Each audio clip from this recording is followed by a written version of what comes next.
Good evening from Yammy BTV and in the house with me.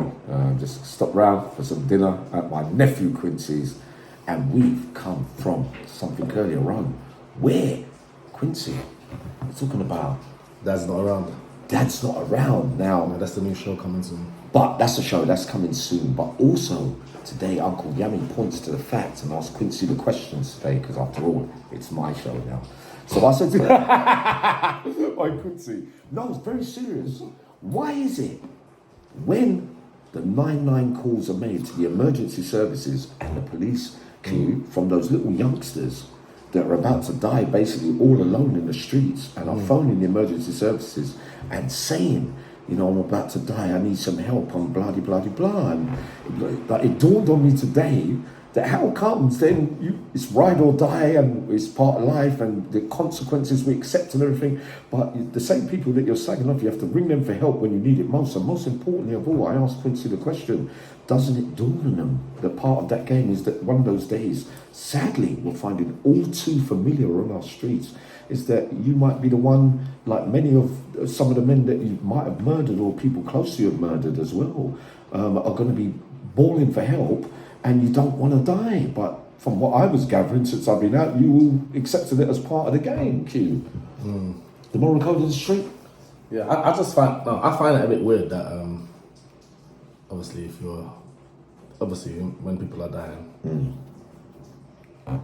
every other day they hate the police, or and when they're dying, they be quick to phone them.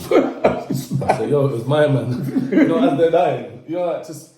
You know, like what we heard today, Q, was they're not going out without taking you down with them. No. Yeah, they'll phone and the police as well. Like, why don't you phone your mate and tell him it was my man? Do you know what I'm saying? It looks like they've left them there. No, I'm saying they might not have left them there. It might. No, because they just been by themselves that day. They don't have to be with their mates, but the four incidents I saw today was after parties. Early hours of the morning, gang warfare. Yeah, but you can go your separate way after and the you party. go your separate ways after the party. But it sounded bad, the last calls and hearing those last breaths, Q. So I'm thinking to myself, hold on a minute, that's a moral code of I don't mind dying then. Really, it's a load of bullshit, because when you're faced with the consequences of the reality of gang crime, the first instinct is to survive. That's your first instinct, like no matter what, innit? It's just your first instinct.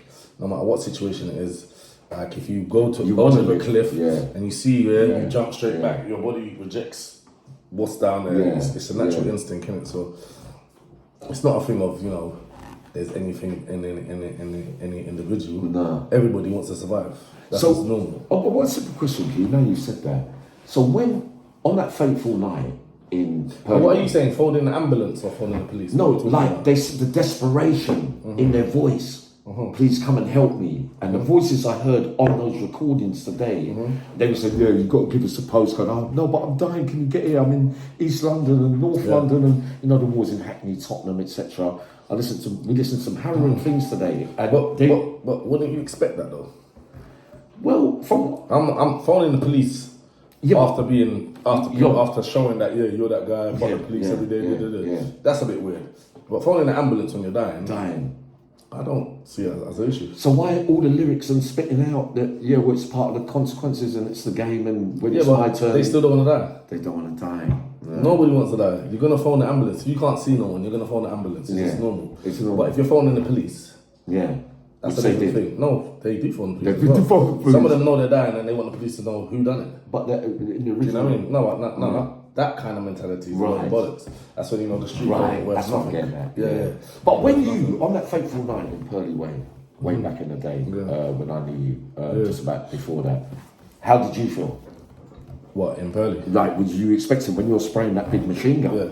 What was you feeling on that day? That you surely believed in your mind, or didn't you, that there's a possibility by lifting up that kind of weapon and spraying it all over the gaff that you might die? I wasn't thinking like that. I wasn't. There was from a certain age. I got to a certain age where I stopped caring about myself really. So I was not thinking along them lines at all. So they're the same as us then, the kids. They're basically the same. As us. We're all the same at one stage, isn't it? Yeah. We're all the same, just different eras, isn't it?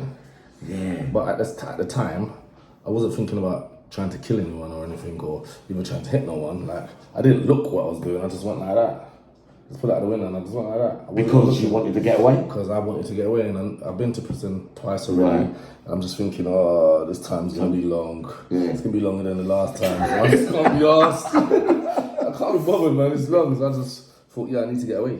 Yeah. And you know, sometimes you can get away and still get not guilty, and that, depending on how much evidence has been left or.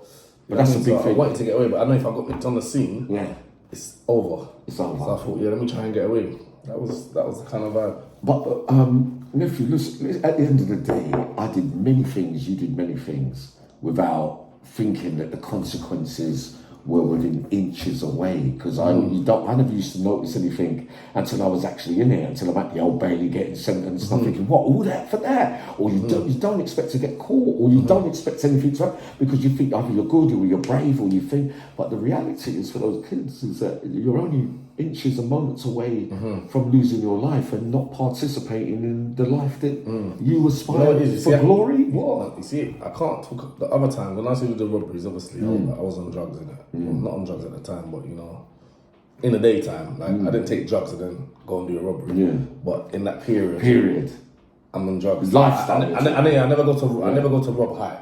Yeah. I've never robbed high before. But that's lifestyle then. Yeah, I've never robbed high. Like I'll smoke all night. Wow. And I wake up in the morning and I've got no money and I go and do a robbery.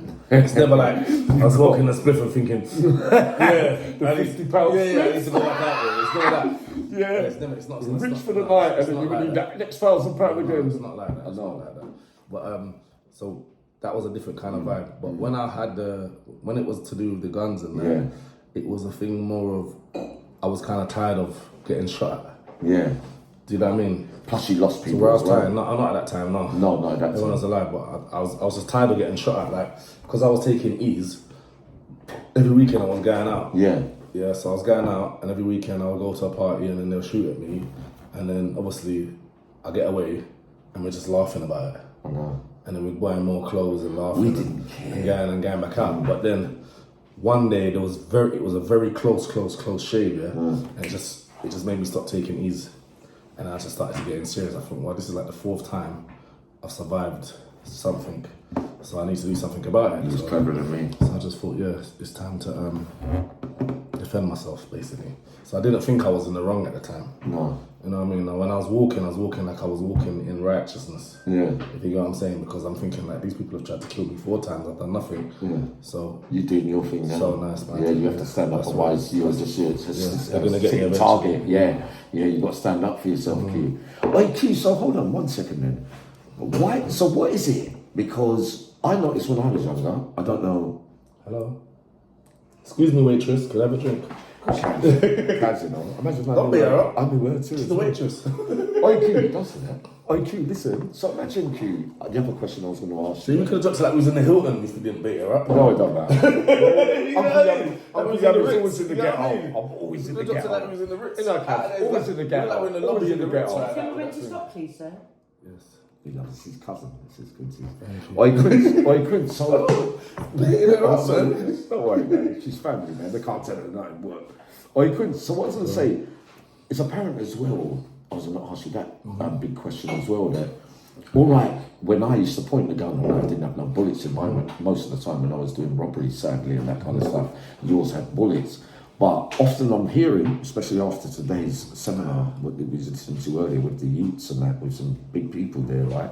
Quince, it's all right. They seem to be all right when they're the ones letting off the gun. But the minute somebody's faced with somebody that's standing back with them with the gun, everybody's not as brave kind of thing. So it seems like an easy thing to do when you're the only one with the gun and the person you want to shoot ain't got a gun, and you've got weapons, and the other person ain't got a weapon. The thing is, though, we're talking about this and that. Did you hear that there was 3 shootings in Brixton? Yeah. In the last couple of days or something? Yeah, one yesterday. There's one yesterday as well? Yeah, 3 shootings. But they said they're not connected to each other, but I don't know how. Brixton's not a big place. I beg to differ too. I can't believe that. They must be in Brixton, none of them connected. They would have. Of course they're connected, isn't it? Yeah. At least 2 of them's connected. So that means I only heard one, I must be being. No, there's 3. You're connected because you're in a war. That's the bottom line. Bottom line. Yeah. Yeah. So I just feel like I'm gonna just obviously it's knives really now, isn't it? Yeah, as well. Yeah. So there was how many was there was one that other day. What was that girl that died? Her name? Elaine Yeah, in Croydon. in Croydon. Yeah, 15-year-old. Yeah. Rest Yeah, in I've done peace. a video on that. There was There a guy in Cola Lane, and there was the one they were saying that's in retribution to that one, innit? Yeah. That was, where was that? In Angeltown or near there? And there was one yesterday. And there was one yesterday. Die as well. Did he die? I'm not sure if he died, but Yeah. he was stabbed. So these things are more like just tick for tack stuff, Absolutely. innit? Huh? And some of the That's people why that they all connect together. yeah, and some of the people that are getting stabbed ain't really the perpetrators. They're just people that are That affiliate. around. Yeah. Because when the perpetrators, they're too clever to be loose balling around their state and that. Do you get what I'm saying? So it's just like Bad. like just being seen with the wrong people where you're not really on guard. Yeah. You won't see when they're coming, kind of feel. Do you know what I Yeah, mean? but in my the area- other guys, they know innit. When they go into the shop, there's 10 of them there. Everyone's on. Huh? Did you feel, We felt like that with you. what? Felt like what? Go on, speak. That we was at risk. Oh yeah, I could imagine. I could imagine. Is it? So we never Okay, right. mentioned. My name, too tough. Yeah. I'd be surprised. I had a little experience. I was in someone's house Mm-hmm. in Norwood, Mhm. and this person was talking about you, Mm-hmm. and she went to school with like Debbie, and Mhm. it was a thing where it was like, yeah, he took my son's work phone, Mm-hmm. but he didn't ever come to the journal. Mhm. I'm just sitting there like this, like silent. You don't know. Like, have you got coffee? He was like, coffee. And when I come out of the house, I was like this to my friend. And it was, Wow. yeah, so it's just is what it is. Right. Mm. Important that has as well. But what I'm saying is, the thing is, the people that are dying, they're dressed the same as the Yeah. ops and that. Yeah. If you get what I'm saying, like you ain't got a hoodie on and the mask on, and, but these youths ain't even on that life, but they think they need to wear a certain uniform Well, you have to to fit in. You have to Do you know what I mean? They need to wear the tracksuit. Yeah, but it's that type of loud. mask. It's loud and bait. No, and no, everything. no. To you, it's loud and baby. Not to them. To them, it's normal. Normal. It's not nice. They think, oh, I wear a black one, I'm undercover. It's all the same. The night fleece tech. The truth is, though, Kaz, from me and your era. COVID messed everything up when they started telling them they can wear bellies and that. Yeah, yeah. They start wearing them free. Even Nephew- the mask, they Oh. wear it now, Mm. like you today down the road with it Mhm. on, and you're almost thinking, that is not a uniform, take it off. Take it off, exactly. Everything's finished, Mm. but now you're using that like a uniform Yeah. to be They're going. a status. Yeah, They're going on yeah. a train with them mask. Yeah, but it's That's a a status. screen mask. They're going on the train with a I screen mean, that's a mask. good name, you know. It's a status. No, that's a good name. I don't want to say nothing. But Kaz, look, the reality is, No, when we no, was younger, you me and ain't your, heard it. It's me and something, your isn't age, me and your age group, and Quincy's age group underneath. Underneath, yeah. No one ain't choosing no young girls or girls as vulnerable targets to go. No, that's illness. That's not make no sense. No, that's to me. illness. You can't go to prison and get no ratings for that. No, that's illness. That's illness. You can't go in there for whatever you're thinking that day. Illness, kid. This Yeah, but happening to you. what- It's happening to That's lot. mental health. Yeah, but what's going on today with 'Cause these that ain't bad. youths- What's going on today with these youths, this killing and stabbing, Mm-hmm. is no different than the pilgrimage that we had in, like, say, Roman time, Viking time. It's slave. Whoever it each other, is. Whoever it is, you're the opposite, you're the ops. Mm-hmm. Yeah, it's just that because of where we live, Yeah. we're mostly black people. So we then say it's a black people's problem. Yeah. Yeah, that's what we think. Yeah, but at the same time, this is happening maybe in the government just about knives and guns and so forth. Yeah, Do you know what I'm saying? yeah. So, you know, eye for eye, tooth for a tooth. Like you said before. Yeah, but you gotta have They them were- own standards to know that that's about. Well, You you can't can't- take Yeah, out. that. We never used to do nothing to No, families or no, nothing. We can't involve. It's all right. You saying that, No, Kaz. that's You're not somewhere. how it You're is. thinking of families, and you could be affected No, but that's not by how our it is. behaviours. I've got an example. Go on, tell me. My sister, Yeah. right? She pulled up in a car outside Tipsy's house. Don't tell me that. Yeah, you know Sister Love? Yeah. And they shot up the car. Libbies. Yeah? They shot up the car, yeah? Shot up the car. Libbies. Tipsy was in there and I think Maniac was in there as well. Yeah. Shot up the car, yeah, shot up. I was in Riddled Germany. with bullets. Around Stockholm. Yeah, around Stockholm. So then, so when I heard that, obviously, like I never heard her crying like that before, innit? So Because it's it close. was like mad. It was It's like mad. frightening. Yeah. She ain't So- done that to nobody. No, so watch this. She's not expecting that. No, so watch this. Like obviously, by the time later on when I got the Yeah, that same day when I got the Uzi, that same day, Yeah. like I'm Build up. No, that same day I Yeah. drove round there to their house. You know, to Yeah. my opposition. I Yeah. drove round to their house, and as I drove round to their house on the bike, I saw the mum and the two sisters that I went to school with. I jumped off the bike, I showed them the thing, and I said, "Listen, do not ever tell them boys, do not ever let no females get involved in this again. Because if they do, then it's gonna be on, innit? And I'm telling you that now. Don't ever let them do that again. Tell them now. Keep women out of this. That's what I told them. Yeah, I told them that. Like their mum and their two sisters. Again, I told them that straight. And I said, right now I've got permission to do what I need to do. That was not because what they've done to her. I said, I'm not gonna do that. That could have gone wrong. Yeah, exactly. Oh no. Because forbid anything would happen to my sister that day. I don't know if I've been able to think straight. You can't. You get what I'm saying? So no. But nothing did happen to her. Obviously something did happen to her, but she didn't get hurt. So I was still able to think straight. I was still able to think. I was able to think how out there. I was able to think for me instead of the evil coming over me. Yeah. Do you know what I'm saying? So. No, you analysed it. Yeah. Wow, I forgot those bits. Weren't I with you when Tipsy died? Yeah. I was there, mate. Yeah, he was in full sun. Oh, I didn't. Wow. Do you see, we never did all that. Kaz will tell you straight, it wasn't about those. It's not about we can't get you, we'll get them. We don't care about that. It's not. We never live like that. For certain people, the rules have changed. It's got even worse than now. I couldn't. So I saw a video the other day. Some youths saw one man's mum. No. Did you see it outside Brixton Town Hall? And they started disrespecting her. Yeah. Disgusting. Yeah, little youths. Some little rapper youth. Yeah. Idiot. Because you bring up your son and say, tell your son to rear baby stuff. You can't do it. Daytime, bro. Big Brixton. No one done nothing. My dad. No one ever stepped to nothing. The people are lost souls. It was a lot more than lost souls. Back in the day, if you did that kind of stuff to your next door neighbour in the estates and bringing trouble and shit around your own doorstep, then bigger gangsters would have put something out on you. It's no different than like saying a political group like the IRA. If they went to go and blow someone's house up and your mum opened the door, like, we'll be back later. Yeah? Yeah. And they would blow the house up later when she's gone. Go and have breakfast, and you would never know that nothing. They don't boast and chat things. It's a different kind of madman and his madman. There's a difference between the levels. Yeah. But you've got to know, no matter what state of mind or your mental health or your younger as the new generation, you must understand that if it's your mum or your sister, your daughter or your son, how you're going to feel. You surely can't give everybody that come on, that we've done that, we'll set the standards so that way, then we'll do it to you. So if you do it to us, then we're going to know exactly what it felt like for everybody else. Like that. Everyone don't think like that, bro. Some people, there's no thinking, bro. None at all. You don't think, you're on one path. I'm going to show you. I'm going to give you a prime example where there's thinking and there's no thinking. Exactly. Some man, they'll have a problem with their wife and kill her. That's no thinking. I've got something to do on that. That's no thinking. That's no thinking at all. No children, no nothing. Just do the mad thing. Yeah, absolutely. And then there's people who think that would never do that. Because feelings get in the way. Emotion. Do you understand? Yeah. Like some people can't control none of it.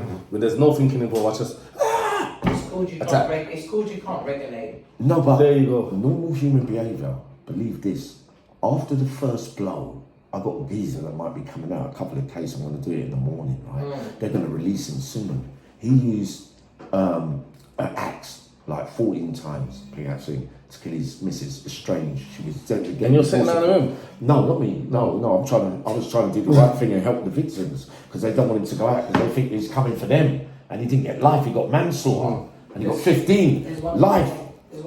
But I'm saying, what I'm saying is psychologists, so they say. After one blow, I see Quincey at a man, he see me at a man. And after one blow, if they're not going to fight you, you recognise, I'm not going to go over the top here. Because you're losing, they're vulnerable, right? You got mad. But when you're doing it 13, 14 times, all right, surely know that that means you're on the human realms of... It's actually quite it's madness that you can't come back out. It's even got a name for it. It's called passion killing. But it's passion killing. It's got a name. In the heat of a moment, anyone can do it. You get less hurt for that then. You look like a judge, a person that's working in the city, not even criminal minded, just normal, they see something and they lose their mind. Yeah. For 3 seconds. In that 3 seconds, anything can happen. And usually that comes from people that are... they're not grounded. They're not grounded. And the reason I say that is because... They ain't been through nothing. Well, they've been through nothing. Rejection. My child, obsessive. Who has been I know it's not a right word to say, but like a bit mollycoddled, where I try to say to myself, if somebody wants to haunt you, you walk away. Yeah, where we didn't do that. We done fisticuffs, we done fisticuffs, So therefore, you can't regulate your feelings. So you either go from 0 to, you either go from 0 to, there's no in the middle where you can say, fuck you. You just go from 0 to anger because you've never been allowed to vent. You've never been allowed to vent to be mollycoddled. So you could have the office man that you look and you think, fantastic man, wife, 2 children, but he's always played this part, and then one day he just goes cuckoo and chops them all up because he's had to play an empathetic, passionate husband, blah de blah, never allowed to vent, now you're not allowed to get angry. If you're angry, then you're dysfunctional. So then you just flip modes. But, Kaz, all good and well and good, but every case on its merit. And these particular cases I'm talking about, there's been a build-up, especially when it's rejection, someone's leaving you, and it's over. Yeah, but he didn't kill his girl, he killed her friend. Right, this way, but this geezer that is coming out soon. The door. Right? You know, Quincey. I reckon we'll finish this one. 20 minutes and then another 20 minutes, part 2. You reckon? 2. Push the first one up tonight and push the second one up tomorrow. Alright, but shall we finish off with the other questions or the next one? Serious. Make the next one serious. Okay then. Alright.